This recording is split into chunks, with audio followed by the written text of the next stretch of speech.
Hey everybody, I'm Yvonne Williams with Back to Earth Creations, and in this video I want to show you guys how I am tinting the fibers of my wig to get it to kind of match the additional fibers that I added in.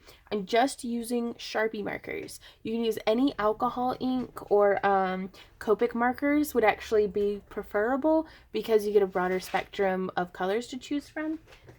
To put it in perspective, I had put in aqua, sky blue, and turquoise wefts from Arta Wigs to do my wig here.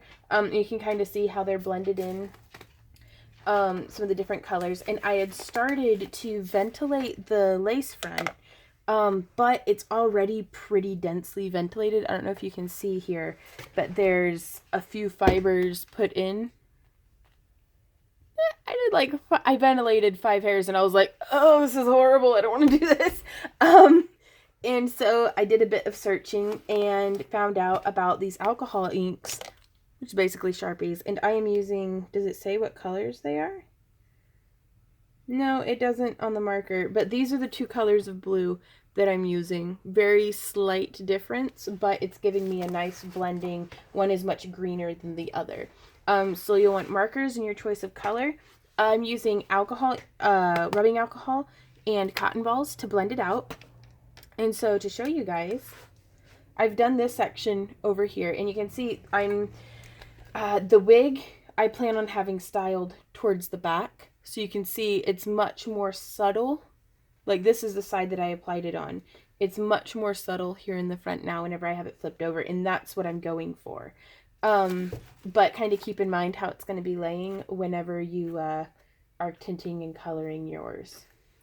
Also, not gonna lie, a comb comes in super handy because it helps to get all those fibers kind of lined up and next to each other. So I've just pulled out a section, keeping it nice and flat between my fingers, and I'm being careful to not get any of the marker on. These are older markers, so it takes them a minute. There we go, to start marking. I don't want to get any on the lace because that's going to be harder to make look convincing. Like, and I don't think anybody's going to see me in this wig and be like, that's her real hair. But I do want to try to make it look, ooh, like the first thing that they notice is like, ooh, that's a wig, you know? And you can see it leaves quite a few little streaks going on here.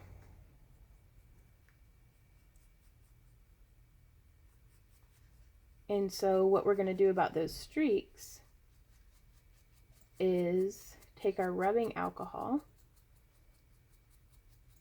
And honestly, even if you leave it streaky like that, flip it over, it looks beautiful. But I want it to look really nice.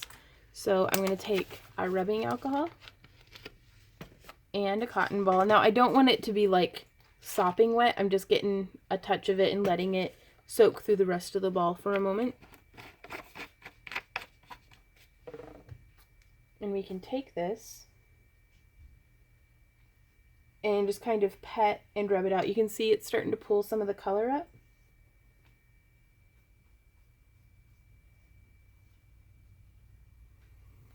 Just kind of pulling it down, putting a twist in it, kind of just redistributing that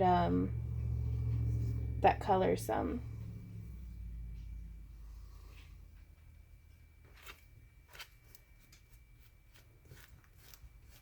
Can also just lay it flat up against the wig head.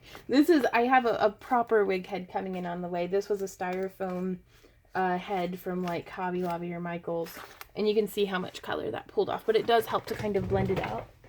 And I threw my comb on the floor. Now also right here it's a little wet, so I'm going to let that dry before combing it out.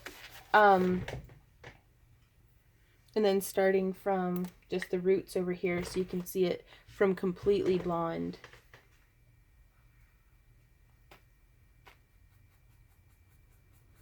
Just kind of brushing across. I start very lightly because you can always add in more, but even with the rubbing alcohol, it's hard to, I'm never going to get this to be completely perfectly blonde again, and I'm okay with that. But just start with just a little and then kind of gradiate and fade and blend it out.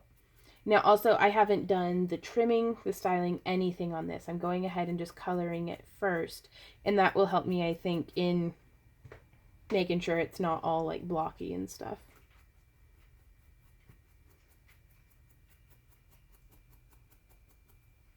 Now also, this is a much thicker segment of hair, if you can see. And so it has a much more minimal effect on the hairline. So I'm actually going to come through. This would be easier if I'd gotten my rat tail comb out. And just lift some of that hair up and off. And go ahead and fill in just a little bit more.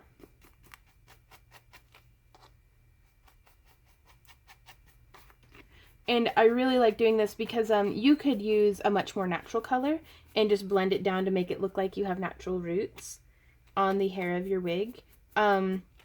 With my very pink complexion, I don't like the way the blonde looks on me. Like, it does not look natural at all. I look very out of place, though it has inspired me to do a Miss Piggy costume.